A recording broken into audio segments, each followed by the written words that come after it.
Cam steady? Stay steady. I think a Pokemon Cam steady is adjacent to that. You know, it goes hand in hand. Where did you start making music and how did it get to that point? I got into music because I loved filmmaking, and I wanted to make music videos because it was a way to create something visually without needing to like get a bunch of actors. You know, I was in 8th grade. My friends didn't want to like act for my scripts and like spend a bunch of time filming. So I could go write a rap battle. I was inspired by epic rap battles of history. Tested out this green screen. I was like, okay, I kind of figured out how to use it as a kid. Watched YouTube tutorials. The video got like 100,000 views. And as a kid, you're like, oh my God. Was that your first video or no? No, I made a bunch of sketches where we would dress up like Mario and Pokemon characters. It was like more adjacent to like a Smosh. Yeah. We were fans of like Freddie Wong and like the special effects, so I started learning how to do all of that and editing and everything like that. So the first 5-6 years of video game rap battles, I did everything in terms of learning how to mix the audio, the visuals, the directing, the writing, picking out the beats. It was more or less a one-man team. And I would maybe bring somebody on to like help me design a background for a character, but then I would do all of the green screen, the keyframe, and everything. When that rap battle video did really well, this Pokemon rap battle, I was like, I might have something here. Yeah. So this was on a separate channel, and I made a second one. It was like Yu-Gi-Oh! And Dragon Ball Z. And that one did 100,000 views. And so I'm like, okay, I'm a 14-year-old who had just made 2 very big videos for a 14-year-old in 2012. So then I started a new channel called Video Game Rap Battles. I'm like, okay, Video Game Rap Battles is going to be just that. Right. And then we'll use the sketch channel for sketches. And then by the third one I made, it was Slenderman and Hero Brian. And that is sitting at over 5 million views currently. That was the third rap battle video I'd ever made. More or less the third song. I probably had 5 to 10 songs under my belt at that point, because it was so much more about the content than it was the music. Right. So I got into music to make videos. That's where it all started. Is it still started with this desire to make something kind of just about Pokemon, and make something cool visually. Then I started to realize after 4 or 5 years of doing that, I'm starting to really figure out this music side, and I really like doing it. Like, can I make a song that isn't just like, that doesn't need the video, right? Yeah, and like, or, you know, it was like rap battle content. So it was like, okay, I know I can write funny jokes and make them rhyme about characters and like, oh, you know, your mama's so fat that this, you know, that, it's set up punchline. But can I write an enjoyable song that doesn't rely on the rap battle format?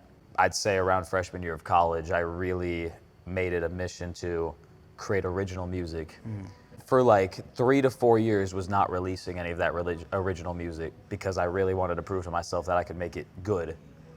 And I spent way too much time trying to make a single song really good when I should have been making 10 to 20 songs.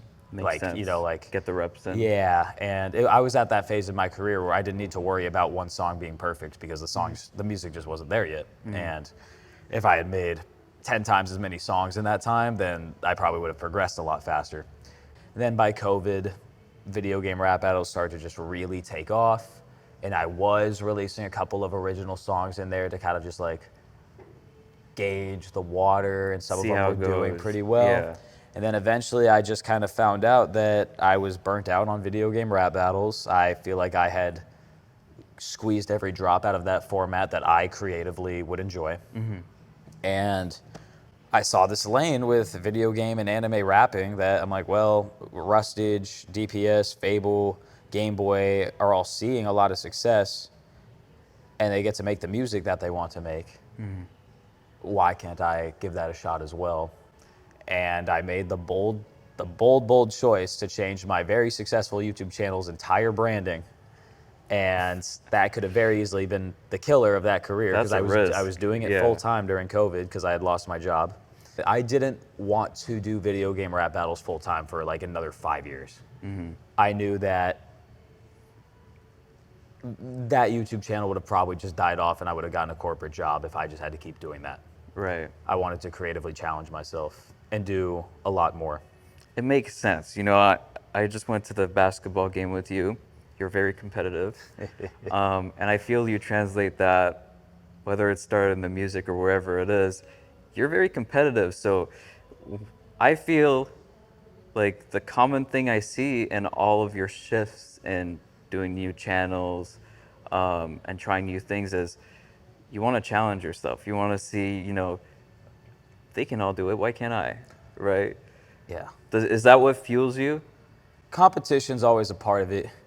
It's not about they can do it, why can't I?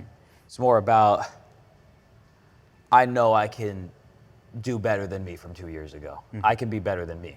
Right. And I get bored so easily.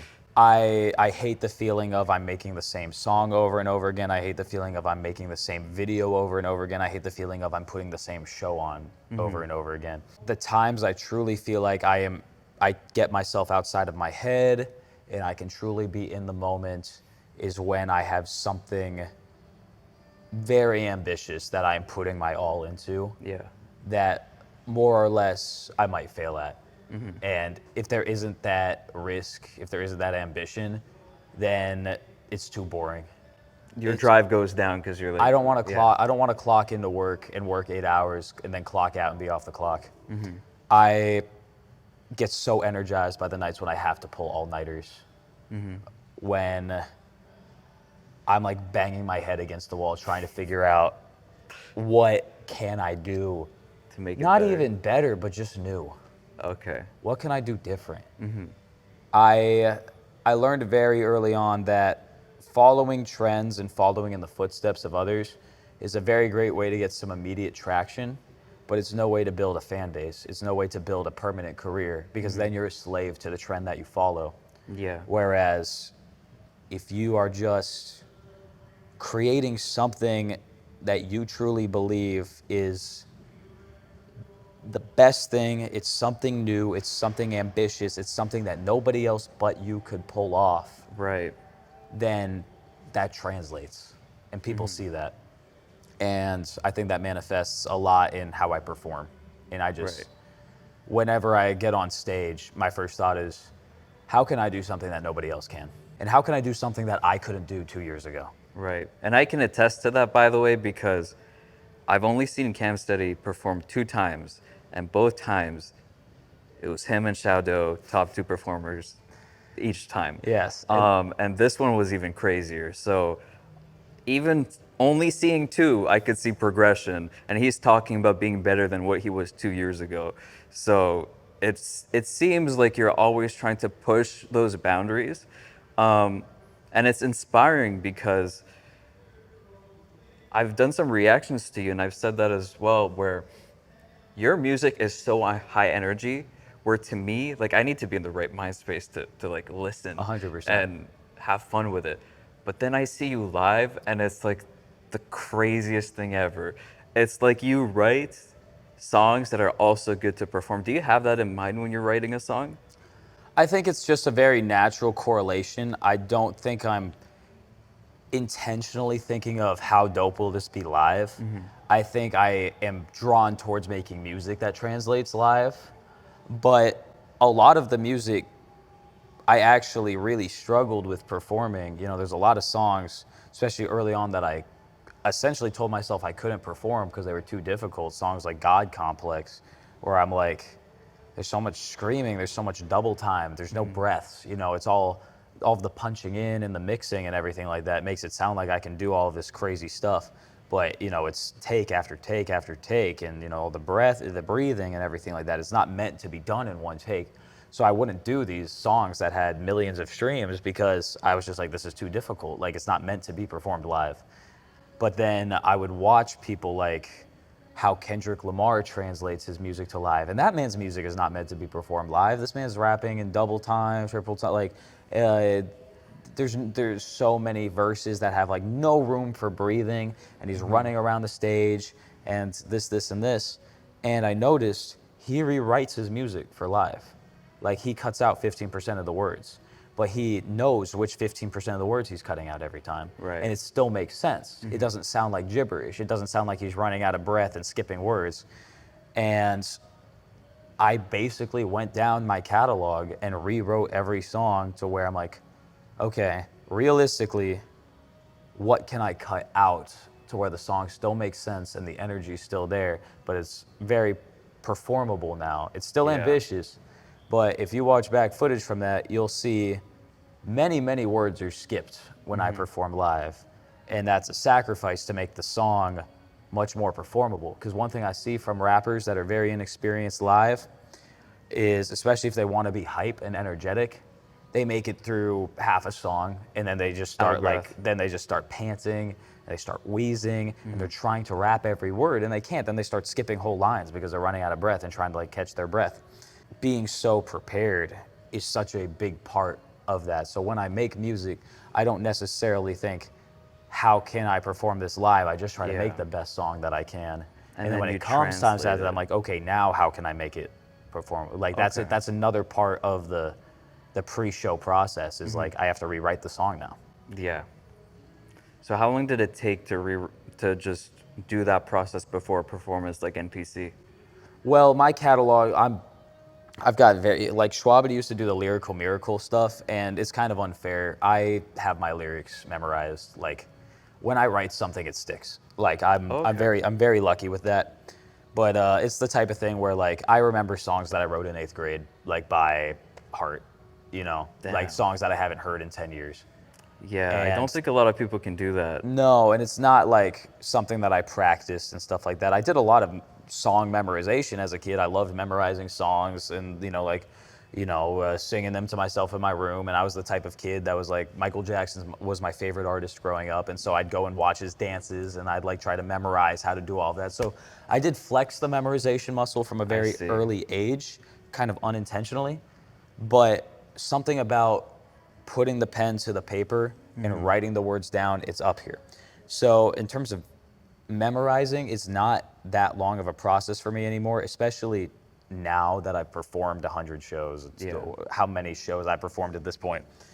The rewriting process was more it was more trial and error. You know, I did a lot of shows where I'm like, okay, I'll rewrite and spend a little bit of time memorizing and stuff like that. But then I was like, okay, me in my room rapping into myself is a lot different than when I'm on stage and jumping and screaming and interacting with the crowd. So it's like, okay, this breath that I thought was enough was actually not enough here. Right. So I'd say it's not about like, oh, how many days, how many hours did it take for me to do that? I'd say how many shows did it take is the best. That experience. And I'd say like a year or two of intentionally starting to craft my live shows to be like that really got me to the point where like I just think I'm an expert at it now.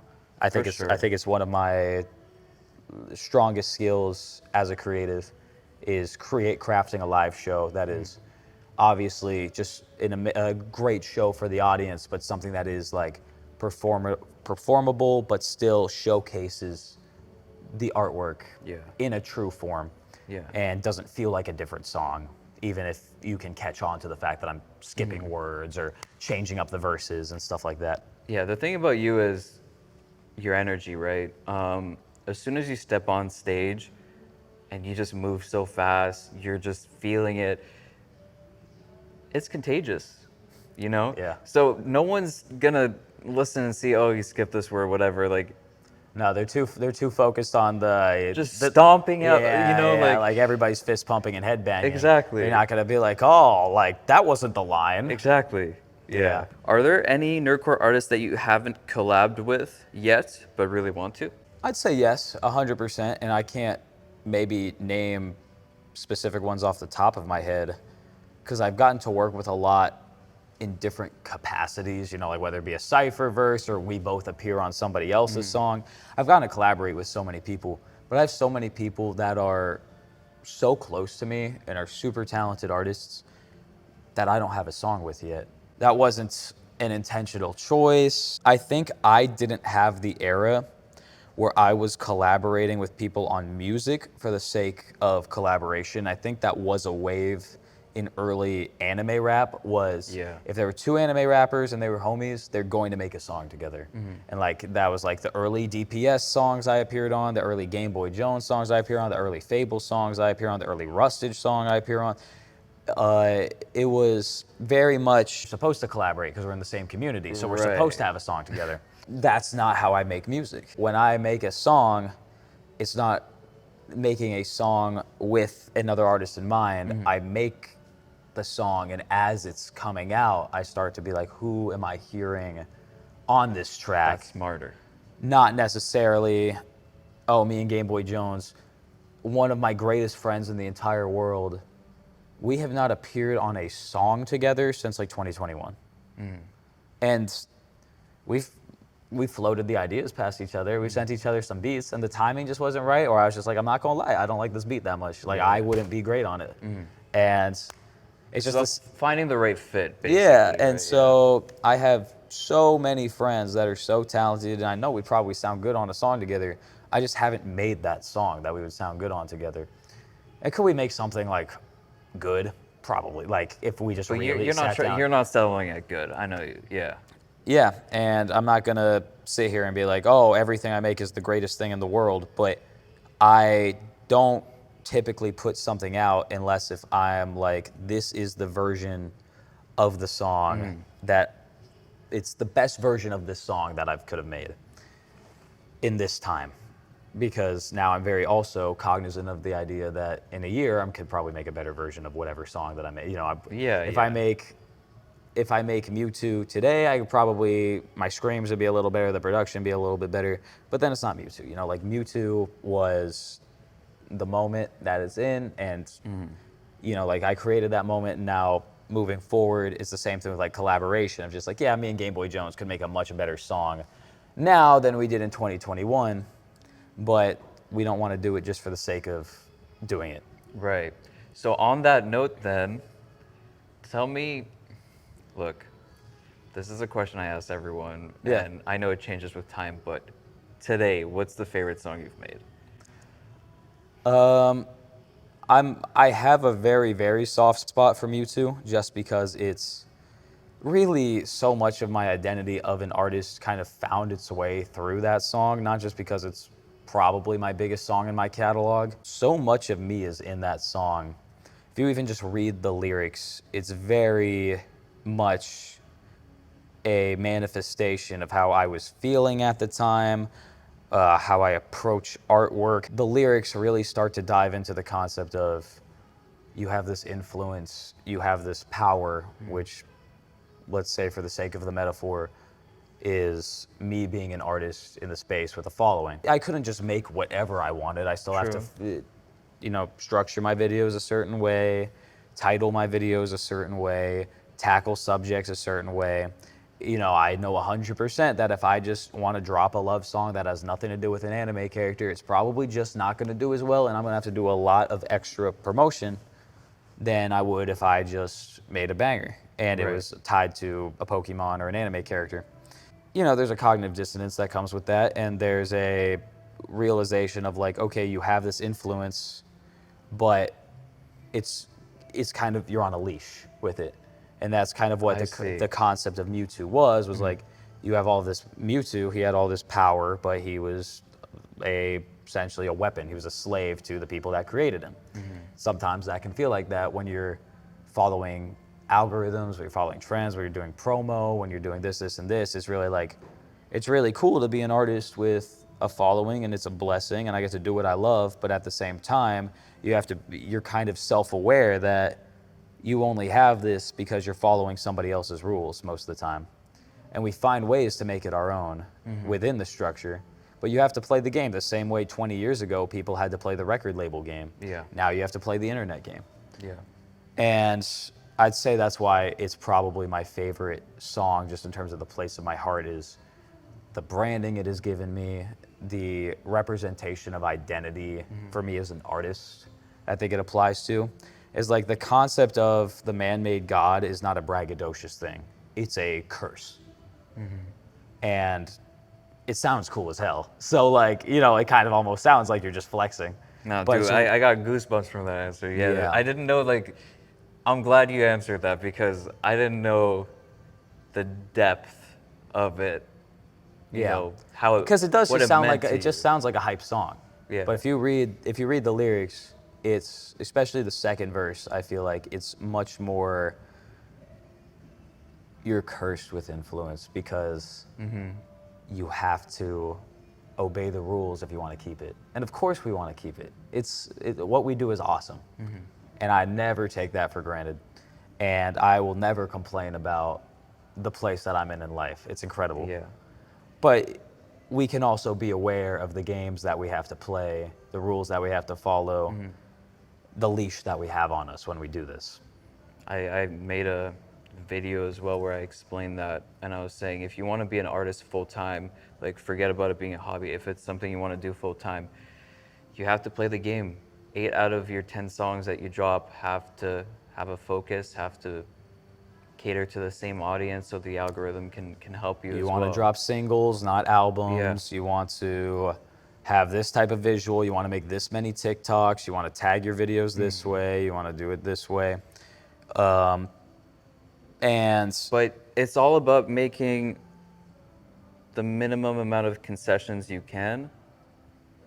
in terms of the art, because the promotional material, the thumbnails, the titles of the videos, the subject matters that we tackle in terms of the IP, Yeah. that's all part of playing the game. The song is you. Yes. The art is you. And a lot of people fully concede the art to the game. And a lot of people find a lot of success with that. It doesn't last. And I notice it doesn't last and they're never satisfied because they almost view music, their songs as homework. Yeah. It's much less about creating something for them. It's more about creating something for the algorithm that's going to get them 1 million views. And I think that's where the difference between artist and content creator really comes into play. And I'm not going to put one above the other on a pedestal. They're two different jobs. Right. Yeah. But if somebody believes that they are being an artist and they are putting out content, they're going to find a void as opposed to a light at the end of the tunnel. I love that answer. Yeah. Talking about Mewtwo, the second verse that you were talking about here. You're someone that does high energy music, Yeah. but the thing that I love personally as a fan of just rap in general is I've always been one to dive into the lyrics and break it down, which is Yeah. why I do what I do, right? I always feel like, hey, back when I used to watch reactions, oh, he didn't catch that bar, or he didn't point it out. Yeah. And I was like, I could do it. Let me try it. Yeah. But with hype music, it's not often you'll have someone that thinks as deeply as you lyrically as well. You got insane wordplay, your rhyme schemes are always there, and it doesn't need to be. Your song could do maybe just as well if you just pushed it through the energy you have, because that's so contagious. But you Yeah. decide to add an extra layer of depth to it. How did you develop that? Because it's not very common in the type of music that you make. I was a writer before anything else. I write stories.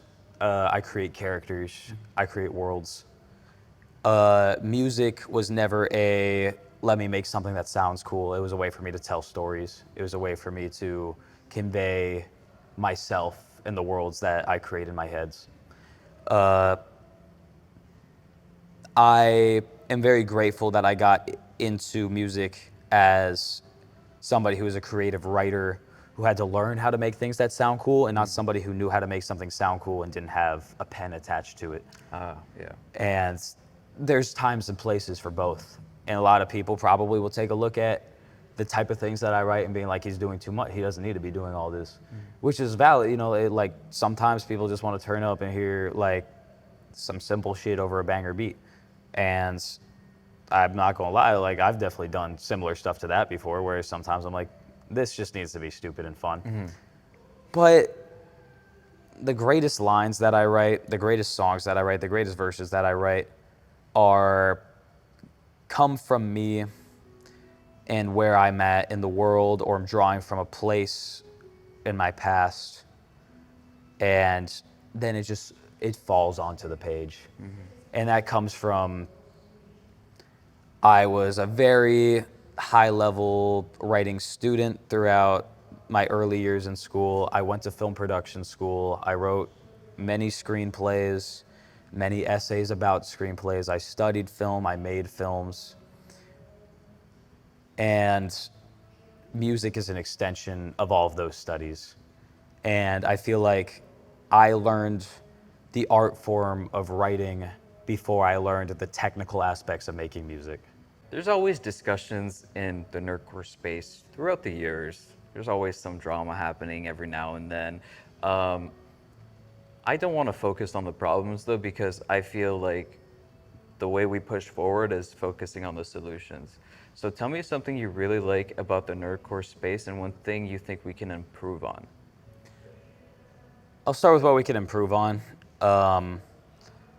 I think not everything needs to be a conversation. You know, it's like everybody wants to weigh in every single time some dude with 300 followers acts like a shitty person. It's like, then it becomes a conversation on Twitter. I've really left most of the conversation on social media when it comes to Nerdcore, because I believe my contributions to Nerdcore is the art that I make and the community that I build with the ciphers and the shows that I put on. Right. I think that's my contribution to the community. I don't think my personal life, my personal opinions, my takes on the matter of who's being a crappy person this week or who said something stupid this week. And I don't think most people really need to weigh in on this stuff. I feel like, and it's usually such irrelevant things. And there's time and place where there's a person that should be removed from the communal space, and then that's a conversation. But honestly, personally, whenever I see a Twitter space that become this conversation about the state of Nerdcore, I don't engage. And a lot of times I'm just so out of the loop, and my mental health is so much better because of that. Same. And I'll see like a Twitter Spaces live, and I'll close Twitter, and my screen time's a lot lower on Twitter than it ever has been. And social media has become much more of a promotional tool than a social tool for me, which has also been great, because the social aspects of my life should be offline, and it should be with the people I care about and not a bunch of usernames that have similar interests to me. And so I think a lot of people can really look at the people around them and realize the community that they have directly in front of them, and not have to involve themselves with every little aspect with anybody who's remotely related to Nerdcore.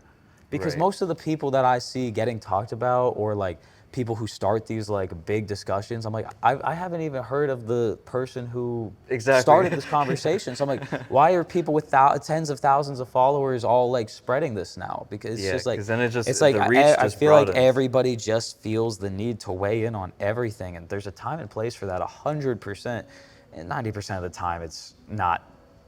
It's not. And I just think we can all, let's focus on, if you're an artist, focus on the art and focus on the business.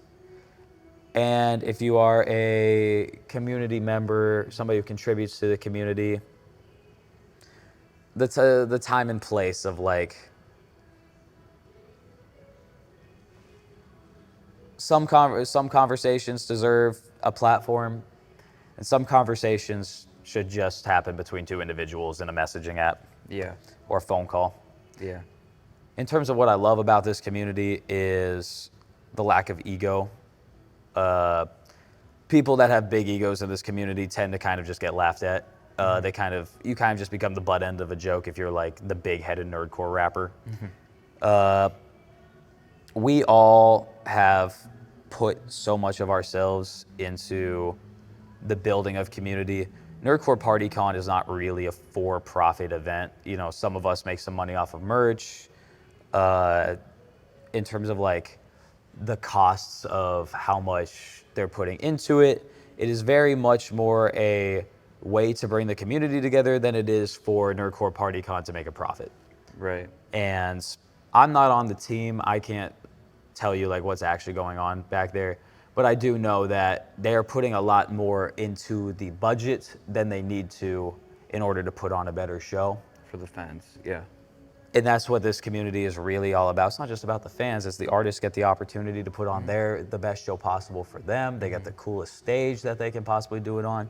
And it's this like two-way street of, I just literally yesterday did 3 hours of shaking hands, taking pictures, and signing autographs, which is incredible.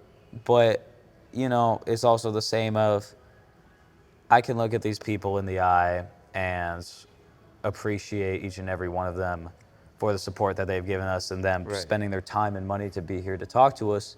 It's the least that we can do to go stand up there. It's tiring to talk to people for 3 hours straight and to be the main character for 3 hours. It's so draining. It's your social battery goes down. I'm an extrovert and my social battery gets destroyed from this stuff.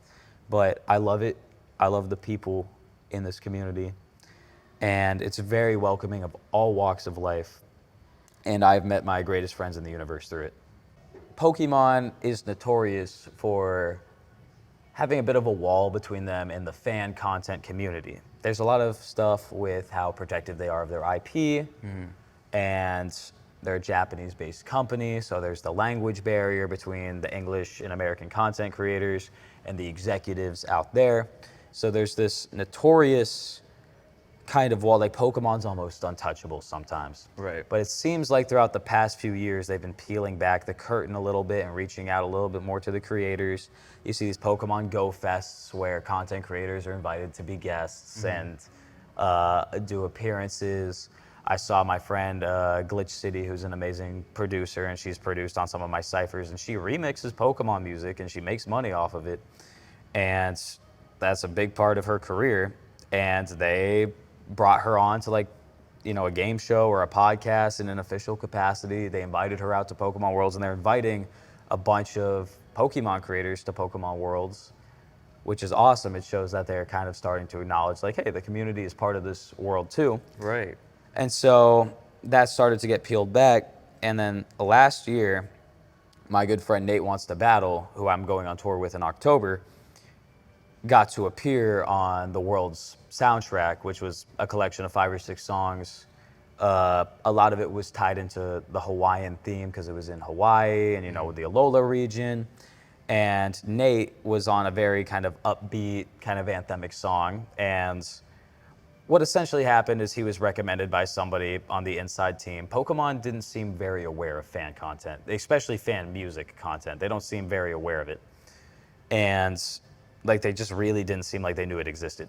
And so when this guy comes in and with 1 million monthly listeners and has made countless Pokemon tracks, gets to sing a song on the soundtrack, that became the most successful song on that soundtrack because it was, he was already successful and the Pokemon fans went crazy that he got to appear on an official soundtrack.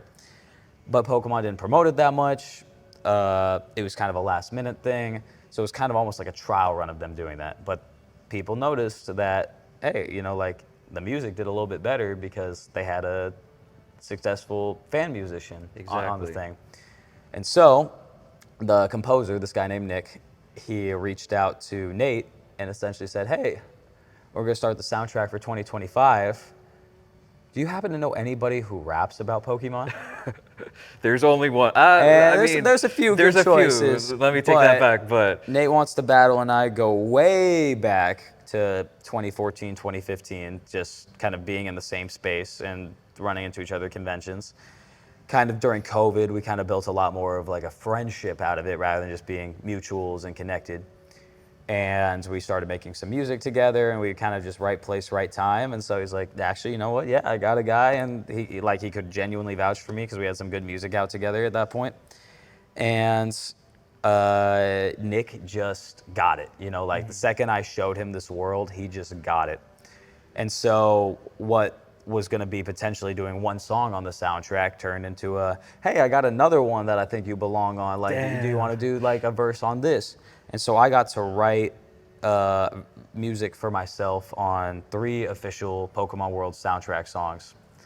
And then he comes up to me and says, I want you to write a rap verse for a woman vocalist. By the way, do you know any like women vocalists in the scene? And so I recommended some names, and I got to write the verse, and this is on the opening song, so I don't appear on that song, but I did write the rap verse on that song, and they settled with Chi-Chi. And Chi-Chi ended up Nice. being on the soundtrack as well, and I'll take credit, that's my recommendation, love you, Chi-Chi. Hey. And the same thing with Toasty Marshmallow, he came to me and said, hey, this pop song that we wrote together needs a hook. Do you know any women vocalists who would sound great? And is in the space, you know, has a following in the space that people would be excited about. I'm like, well, Toasty is this incredible vocalist, Insane. and you know, she's the it girl in the space when it comes to anime. You know, she's literally, in terms of like music and personality, the perfect person for that job. And so, although I got the opportunity to recommend them, you know, like it's such a natural fit. Like Yeah. those two belong on that soundtrack just as much as me and Nate. And it turned into 4 out of the 5 songs I got to have major contributions to. And that's pretty crazy to say that, you know, 4/5 of a Pokemon World's soundtrack has my contributions on it. I mean, you started doing this stuff around all this content, right? And for years, and now you finally just get to work with it. It's How does that feel? It goes back to me telling you the very first rap battle that I posted on YouTube when I was 13 years old in 8th grade was a Pokemon rap battle. So for this to be the biggest gig that I have ever landed, and for me to get to be kind of one of the first people to really do something in this capacity with the biggest media IP of all time, bigger than Star Wars, bigger than Disney, Pokemon is the highest grossing media franchise of all time. And they saw what we were doing. It's big on the shoulders of Nick for going to bat with us and really showcasing the influence and community that we have and how excited the community is that we get to collaborate officially with Pokemon after so many years. Hundreds of millions of views generated off of Pokemon fan music. And they finally caught wind of what we were doing, and instead of being intimidated by it, which, you know, some people might think Pokemon has that reputation, they bought into it. And they believed in us and they trusted us, and it was just such a natural collaboration. And it's really special that I feel like everything kind of snowballed into this moment, you know? It's the team that we assembled to do this is just like the perfect team for it. I feel like it's just the first, we just helped open the door to hopefully years and years of fan and IP collaboration that wasn't possible before. Spearheaded by you and the team, man. I love it, man. And I put everything into it. My music output has been a lot lower this year because we put everything into making that soundtrack exactly what it needed to be for that event. So truly was and is the biggest thing I have gotten to contribute to date. It's one of the things I'm most proud of in my creative journey. And I cannot wait for everybody to finally just get to experience it. I mean, it's something special, and shout out to you because it just feels like, in terms of your career, everything led to that moment. You know, it's like they couldn't have written it better. It almost feels like, all right, maybe video game rap battles was like a prologue, and then this journey of Camp Steady was chapter 1, and I really feel like we're opening chapter 2 right now. Appreciate it, man. Appreciate you. That was cool. I'm glad we got that last part Yeah. in. That's wholesome. I'm happy for you, man. I appreciate it very much, sir.